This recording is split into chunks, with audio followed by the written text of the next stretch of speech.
The goal of creating a homeland for Jews seemed like a noble pursuit in 1897, when the Zionist movement became officially established.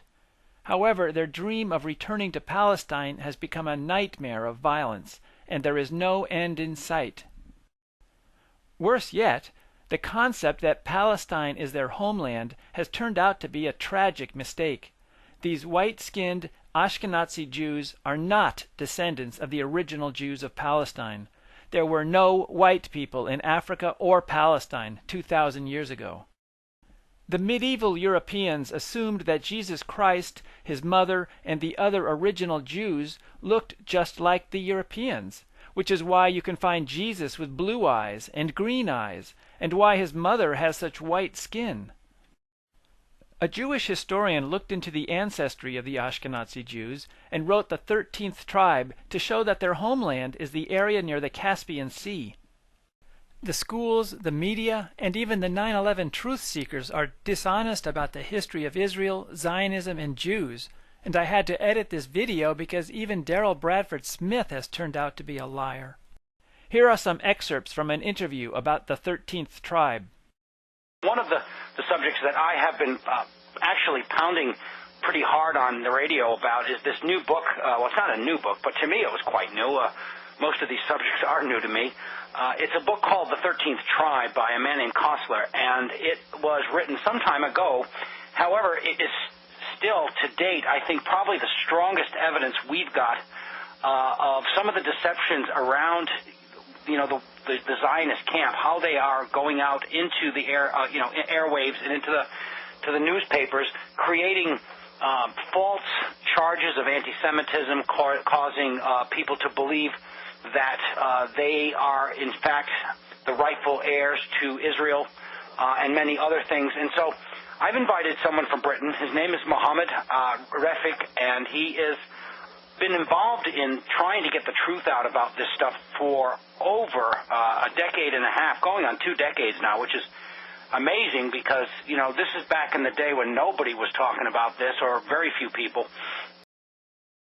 And I think the first thing I'd like to start out with is how this Khazarian empire was born, and because the listeners they already know that the Khazars are the forerunners to the Ashkenazi sect of Judaism.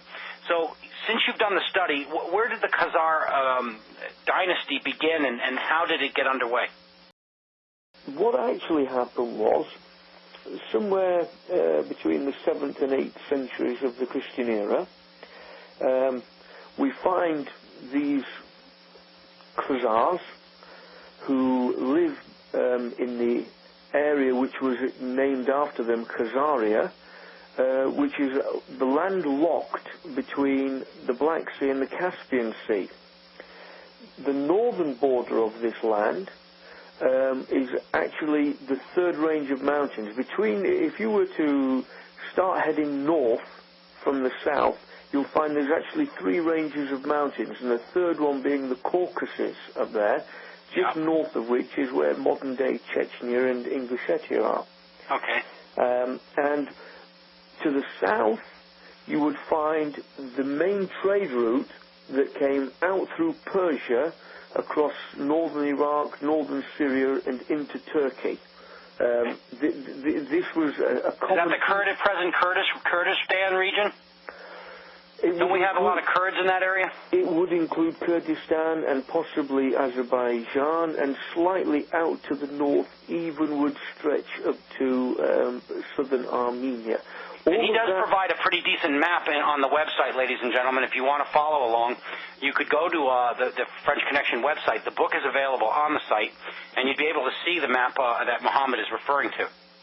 Now, the fact that it's between the land of the Khazars is as you go over the first range of mountains and drop down, their empire stretched from the north side of the first range of mountains all the way to the south side of the third. This area is modern-day Georgia, covers a lot of the land in modern-day Georgia. And what's important about it is that because they basically had a range of mountains to the north, a range to the south, seas on the east and the west, They remained stable there for a very long time. And it was around the 7th and 8th centuries that they found themselves for the first time facing a difficult situation, in that the Byzantine Empire, which was modern-day Turkey, was trying to stop the expanding Muslim empire coming out of Arabia, which it had already reached up through Palestine and into Syria and obviously out into... And he refers to it as the caliphs. The caliph is the leader. He's the Muslim leader. Right, and he said that the caliphs from the south were making many attacks over the many centuries into his southern flank. That's correct. Over 80%, some say as much as 90%, so I will settle on 85 if that's okay with you tonight. Okay, yeah. 85% of world Jewry today are Ashkenazi. This is not small stuff. We're saying the majority of Jews in the world today, people who are called Jews, are Ashkenazi. And coming back to your point earlier, Darrell, the Ashkenazi started looking at Judaism not so much with the emphasis on the Torah, but looking more to the Talmud. But these people are not the house of Israel. They are not the contracting party. That's the term in law. They were not a contracting party. At a time that God, according to the biblical chronology, made that gift, those people were living under the Hittite Empire. So I have as much claim as these people do to Israeli real estate. And what more, how can we have the so-called right of return? Darrell, surely, I mean, I consider myself fairly educated, but I thought to return to somewhere, you have to go there first and leave. These people are returning to a place they've never been to.